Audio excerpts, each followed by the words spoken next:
Hi, hello everyone.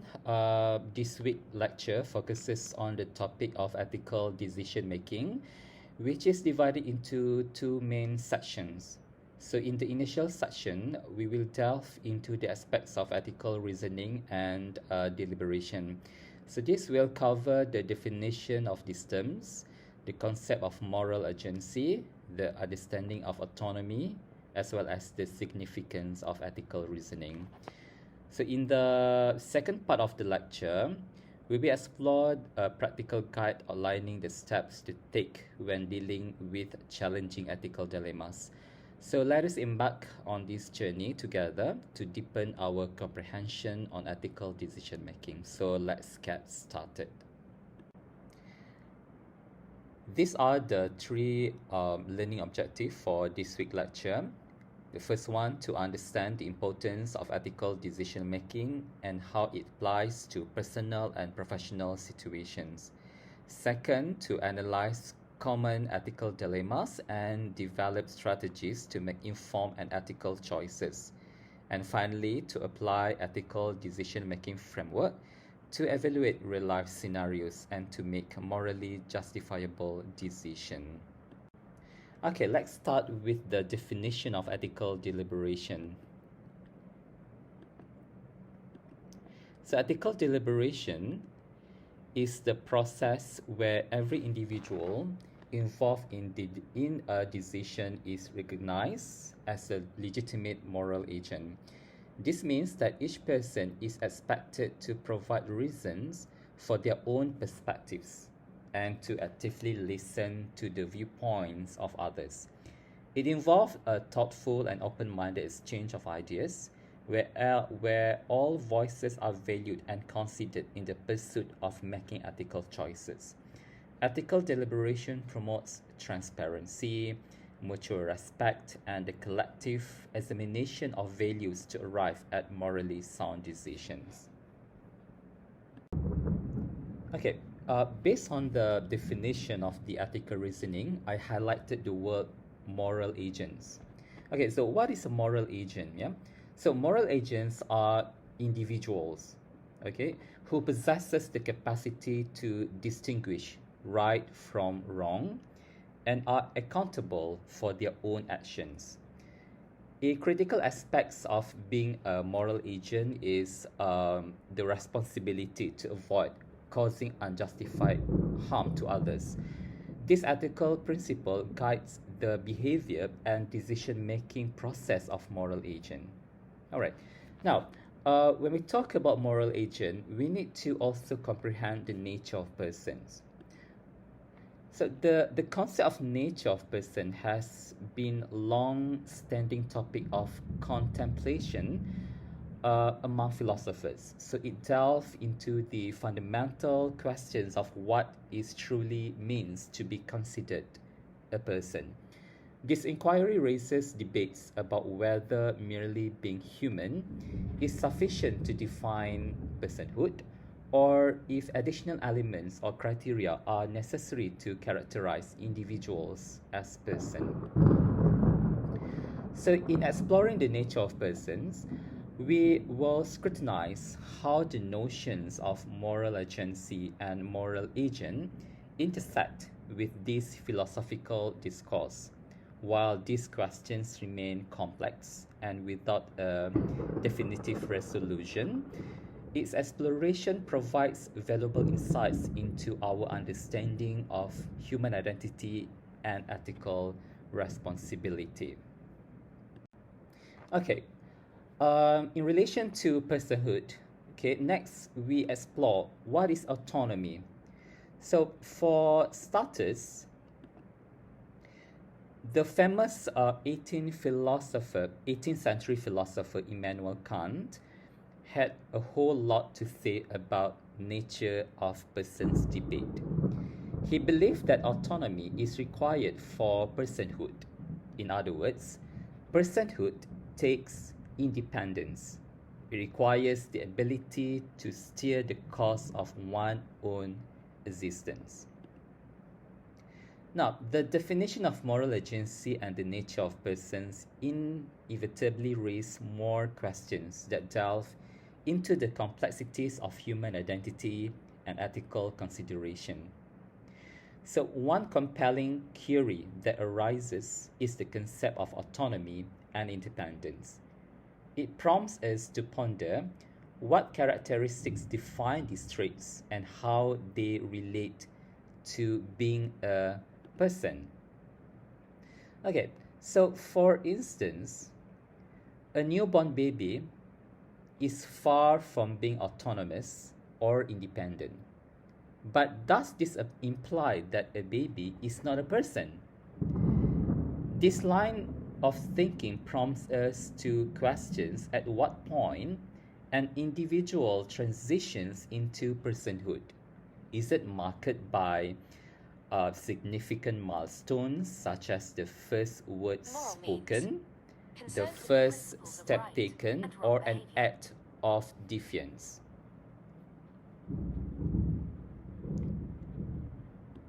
Furthermore,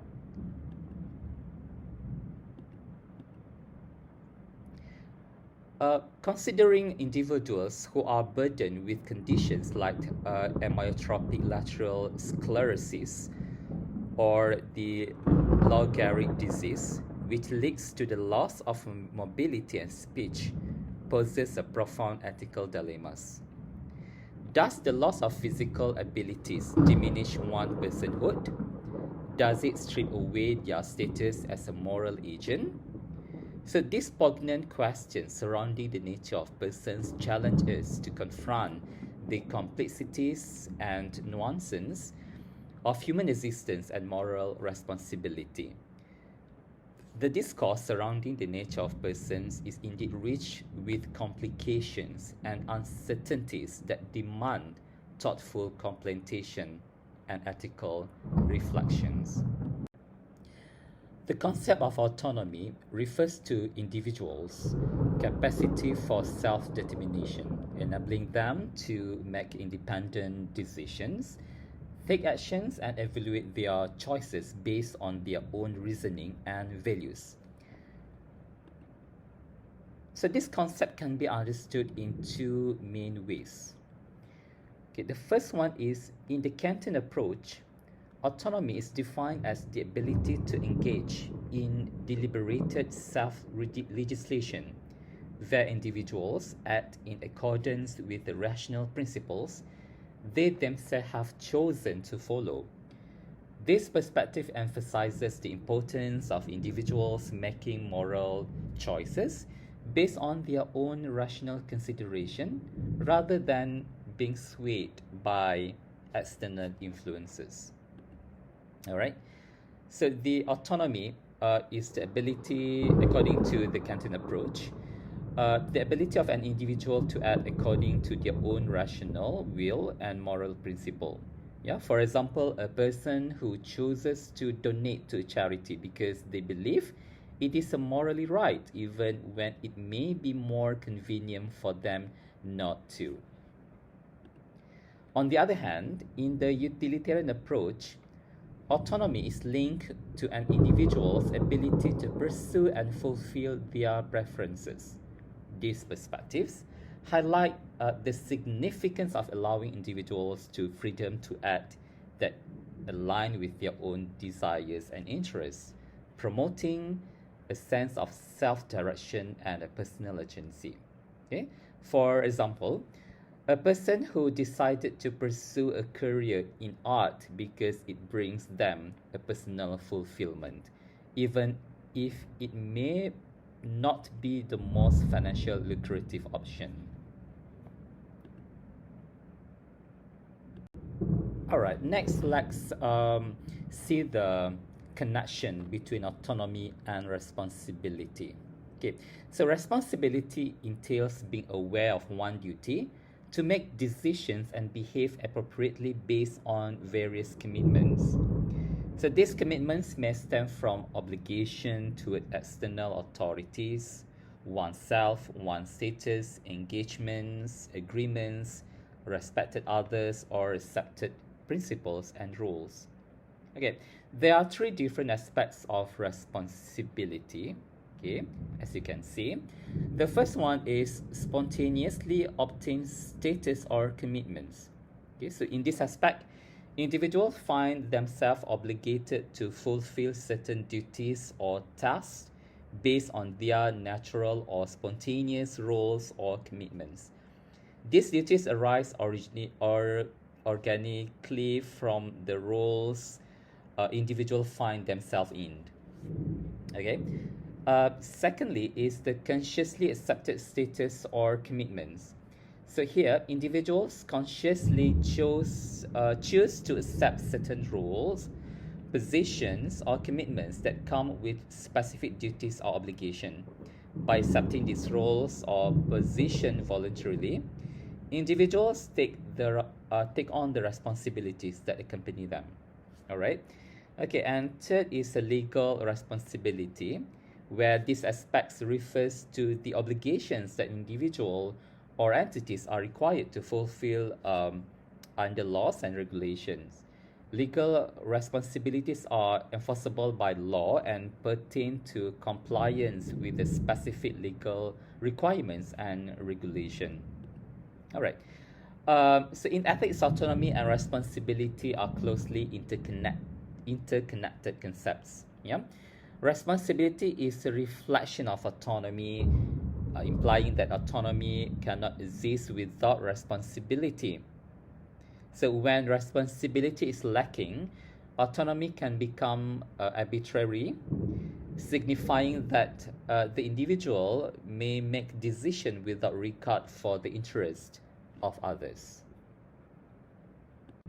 Okay, so these are the examples of the different aspects of responsibility. Okay, we start with the first one, the spontaneously obtained status or commitments. Okay, the first one, a parent responsibility to provide emotional support and financial stability for their children. Okay, as well as a teacher responsibility to educate and nurture the growth of their students. Okay. Next is the consciously accepted status or commitments. Okay, for example, a CEO responsibility to lead a company, make strategic decisions, and to ensure the organization's success. Okay, all right. And next, a doctor responsibility to provide quality healthcare services and prioritize patient well-being. Okay, and the last but not least is legal responsibility. For example, driver's legal responsibility to follow traffic laws, maintain their vehicle, and drive safely to prevent accidents. Okay, and also an employer's legal responsibility to provide a safe working environment, fair wages, and benefits for their employees. Okay, let's discuss further about the connection between autonomy and responsibilities, right? So the responsibilities for for the outcomes of freely make decisions. Yeah. So when individuals exercise autonomy and make decisions freely, it is essential for them to bear responsibility for the outcomes of those decisions. Okay. For example, this accountability is evident in engaging in risky behavior. Okay. Next is the obligation to uphold autonomy of others. Yeah. So a constraint on an individual's autonomy is the autonomy of others. It is not just justifiable to assert that as autonomous individuals we possess the right to restrict the autonomy of others. To ensure that our choices and values are respected, we are compelled to show the same respect for the choices and values of others. For example, in the smoking debate, while we are free to choose to smoke and to jeopardize our own health, we cannot jeopardize the health of others.